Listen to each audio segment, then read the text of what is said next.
বিসমিল্লাহির রহমানির রহিম। আপনাদের সম্মুখে আমি আজকে কয়েকটা গুরুত্বপূর্ণ কথা বলতে চাই। আগামী ডিসেম্বরের ভিতরে নির্বাচন হবে, সরকার বলেছে।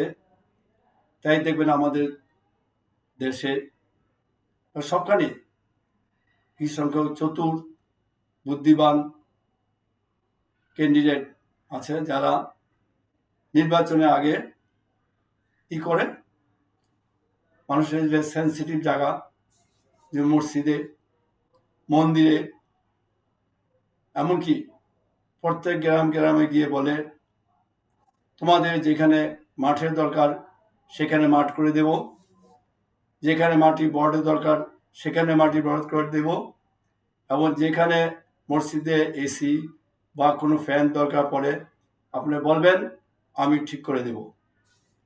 এবং তাই নয়, কিছু সংখ্যক লোক আছে দেখবেন, নামাজ পড়ে কি না পড়ে আমি জানি না, তবে নির্বাচন আসার আগে যদি তাদের নামে হাজি থাকে তাদের আলহাজ হয়ে যায়, মাথায় টুপি না থাকলে টুপি লাগাই দেয়, এবং প্রয়োজনে পড়লে তারা দাঁড়িয়ে রেখে দেয়। কারণ কি জানেন, মানুষের সেন্সিটিভ জায়গায় আঘাত করা, যাতে জনগণ মনে করে সে খুব ভালো লোক, তাই তাকে যদি সে নির্বাচনে দাঁড়ায় তাকে ভোট দেওয়ার জন্য সে এই প্রচারটা আগেই থেকেই করে থাকে। তার কারণ দে আর ভেরি কানিং, চালাক লোক।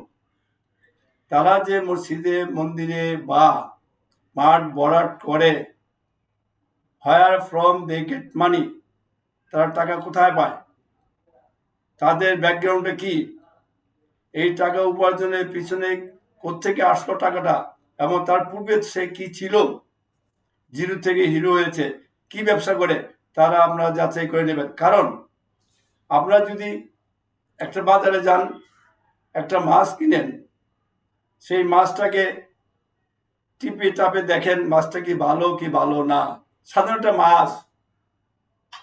আর আপনারা একটা দেশের নেতৃত্ব নেতা ঠিক করবেন, তার চরিত্র সম্বন্ধে বা তার পারিবারিক সম্বন্ধে, তার লেখাপড়ার সম্বন্ধে জানবেন না, জানা উচিত। কিন্তু আমাদের দেশের যে লোকগুলি এক কাপ চা খাইয়ে এক প্যাকেট বিরিয়ানি ধরে তারা হাজার হাজার লোক যেভাবে স্লোগান দেয়, অমুক ভাইয়ের চরিত্র ফুলের মতো পবিত্র। আপনি কি জানেন তার চরিত্র ফুলের মতো পবিত্র? জানেন না। ওই যে আপনার এক কাপ চা খেয়েছেন, আপনাকে বিরিয়ানি খাওয়াইছে, তারা আপনার স্লোগান দিলেন, কিন্তু এটা যে মহাপাপ, স্বয়ং আল্লাহ তো চিন্তা করে যাবে। আল্লাহ বলেছে, দশে যাকে ভালো বলে আমি তাকে ভালো বলি। আর আপনারা এক কাপ চা খেয়ে বিরিয়ানি খেয়ে অমুক ভাইয়ের চরিত্র ফুলের মতো পবিত্র, এটা কি ঠিক হলো? এটা হলো না, এটা যাচাই করে দেখবেন। আর যেসব লোকেরা নির্বাচনের আগে তারা এইসব কাজ করতে প্রতিশ্রুতি দেয়, এই টাকাটা তারা করতে পারে দেখবেন।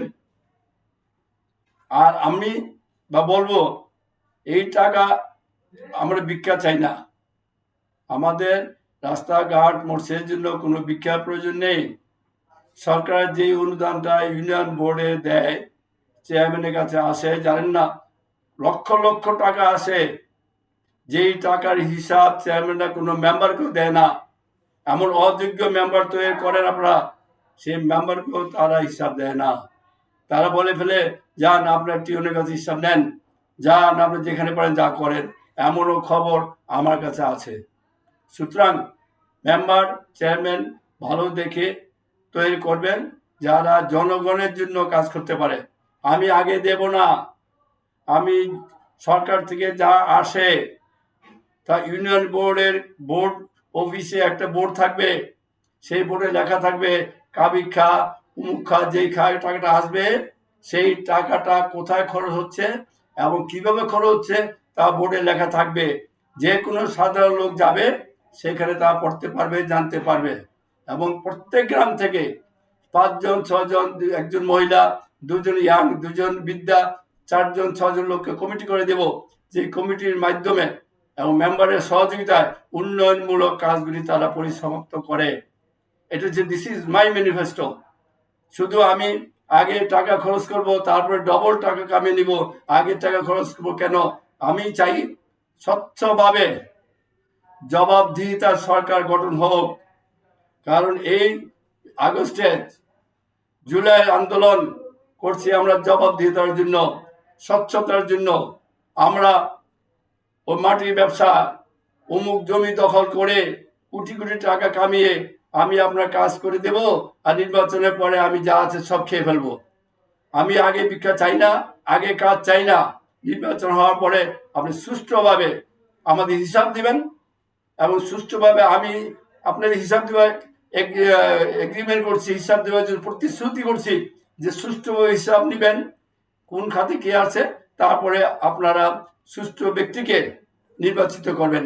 শুধু দেখলে ইসলাম আলাইকুম ভাই ভালো আছেন, ভাই ভালো আছেন, নির্বাচন হাইলে ইসলামের অভাব নাই, নির্বাচনের দাড়ির অভাব নাই, নির্বাচনের টুপির অভাব নাই। মসজিদে মসজিদে গিয়ে দোয়া চান, কি জন্য দোয়া চান?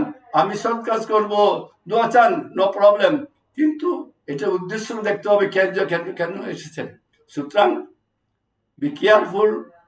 আমি বলবো জনগণকে সতর্ক থাকার জন্য, এবং একটা ভালো লোককে, সুস্থ ভালো এবং তার চরিত্র সম্বন্ধে জেনে তারপরে তাকে নির্বাচিত করবেন, যাতে দেশের অবস্থা আমাদের এই জুলাইয়ের আন্দোলন সুফল ভোগ করতে পারেন। মনে রাখবেন, নির্বাচন চারটিখানি ব্যাপার নয়। একটা ভালো লোককে ভোট দিলে সে যতটাই ভালো কাজ করবে তার সুনাম, তার সোয়াব আপনি পাবেন, আর যত খারাপ কাজ করবে তার দুর্নাম, তার গুনাহ আপনি ভোগ করবেন। বি কেয়ারফুল ভোট দেওয়ার আগে। তাই আজকে এই বলে শেষ করছি। খোদা হাফেজ।